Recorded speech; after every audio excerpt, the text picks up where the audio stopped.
Hey everybody, just got in a Japanese Sega Saturn. Didn't really need it, already had an American one, but I thought the Japanese one looked cooler, so hey, I bought one. Anyway, pretty much similar to the original Saturn, or the American Saturn. Um, you know, everything seems pretty much the same. I have noticed a couple things. I was just going to use my Model 1 Saturn power supply or power plug, but you'll notice that from the Model 1, the AC is actually, if I can get some light on here, the AC is actually the same as the American Model 2. So it's just standard AC, so I mean, I should be able to find a plug for that pretty easy. Actually, used a laptop plug to plug it in, and yeah, it worked great. What I did notice was, and you'll notice with these old Saturns, the laser assembly, or the CD assembly, actually starts to fall down, or it goes too low, and your disc will actually start scratching on here. That unfortunately is the problem with this one. So what I'm going to be doing is I'm going to be taking the shell off, cleaning out the inside. I already did take that shell off, and there's a dip switch on here which is a little bit different. I'm going to show you in a second. If you want to swap out games or do the dirty swap trick so you can burn off games and stuff for your Saturn, it's a little bit different. I don't know if it's the same on the Model 2s because I don't have a Model 2 Saturn, American Saturn, but this Japanese one, the switch is a little bit different. On the American Model 1, the switch is somewhat kind of on the motherboard. This one is actually on the top of this, and I'm going to show that here in a second. So it's going to be a little bit different to tape that down like it was on the American Model 1. So I'm going to do that now and show you. It's a little bit different than the model or the American Model 1. Let me put this down for a second.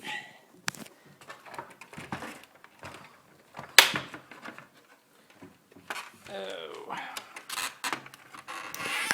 Alright, here we go. Opening it up. Alright. Let's move some stuff around here. Alright, so anyway. Yeah. Now, if I remember correctly, on the model, or the American Model 1, the switch that tells that that's closed is actually down here somewhere on the American Model 1. This Japanese one's quite a bit different here. It's actually right there, the sensor. You'll see that little, it's a switch right there. And what I'm going to be doing is taping that little black switch there down so that it'll always think that the lid's closed and I can start doing my game swaps. Anyway, oh yeah, back to the actual main fix. What I'm going to be doing is, since you can kind of see here, this is, yeah, my phone's awesome. So anyway, you can see here that this is kind of wearing out. Maybe you can. Okay, so this is kind of wearing out this plunger or whatever here, so it actually allows the CD assembly to kind of move. So it's a shock absorber essentially, and it's starting to fall down, and that's what's causing the CDs to start dragging on the plastic on the console. So all I'm going to be doing is I am actually going to put some tape around here to kind of raise it up. I think the best bet would be is to get some small washers that would actually fit, hold on a second, on these pegs to raise it up a little bit. I think just like one washer would probably be good enough on all of them to raise it up. You know, just maybe, I don't know, 1/8 of an inch. And that would be more than enough to keep it from dragging. But, yeah, you'd want to use a small washer for that. I would do that, but I really don't feel like going to the store right now to get some washers, so I'm going to try some tape, and I'll be back to see how it actually worked, and I'll inform you. Anyway, thanks for watching. Alright, I'm back, and I did my little mods here. All I did was I took some electrical tape to tape down that pin, and it's really ghettoed on there, as you can see. I just kind of wrapped some tape around there.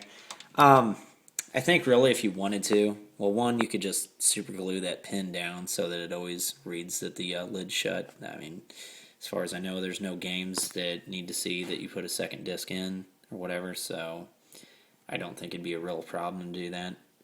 Or if there is a Saturn game that does have that, it's probably not very good because I don't even know what it'd be. So anyway, otherwise, what I was thinking you could probably do is you could probably take these two wires here, and if you really wanted to, as a permanent thing, instead of using tape or something, you could actually just solder these two wires together and read that it's closed all the time. Let's see. The other thing was I actually did find some washers, so I didn't ghetto these so much, or as much as I thought I was going to.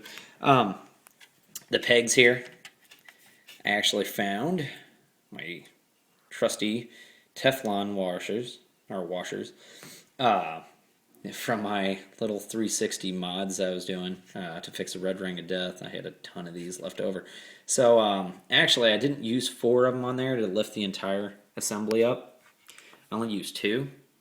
And I used them on these 2 front pegs.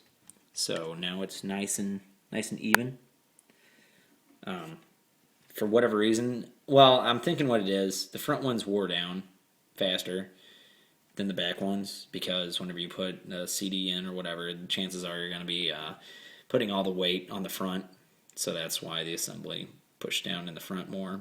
So it kind of crushed these down and wore out the, wow, that's really wore out the rubber foot or feet, and in the back they're still really good. So I mean, eventually I might have to put the Teflon washers back here too, but as for now, I mean, these are fine. Those are great. And then I put the 2 on here. That should have raised it up. I don't know, however large that is. So like a 16th or so. And that should be enough, honestly. I'm gonna put it on, and I'll test it out. And I'll tell you what, if it worked, you'll be seeing this video. If it didn't work, this would already be deleted. So take it as it worked if you're seeing this. Thanks for watching. Bye. Alright guys, want to do one more update on this. Okay, so I raised up the laser assembly. I taped down the pins so I can do the swap trick. And I actually put my Action Replay cartridge in from my American console so I can play my American games. I'm not going to show the swap trick on here. You can look anywhere on the net for the swap trick. It's easy and easily accessible. I just really didn't want to burn off another game that was in Japanese format because I have everything else already switched over to American format for my American console, which is right there. But anyway, I'm going to show you that it works and everything else, and it was successful. And here we go. Okay, spinning up, no dragging. Yeah, I will actually have to replace the battery in there. That thing's junked out, because I'm really getting tired of putting the date in all the time. So I'm just going to get out of here.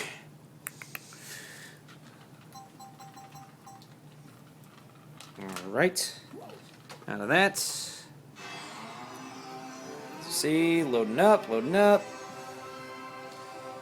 Got some stuff going on here. It's going great. Action Replay. Yeah, that's going. Start new game. Or start game. Maybe. If I had 3 hands. Yeah, anyway. Start the game with no cheats. Loading. And great success. There is American Tomb Raider working on a Japanese Sega Saturn. And the lid's up. And I fixed it, and it's not dragging the disc. Yay for me! Now, you can do the same. Thanks for watching.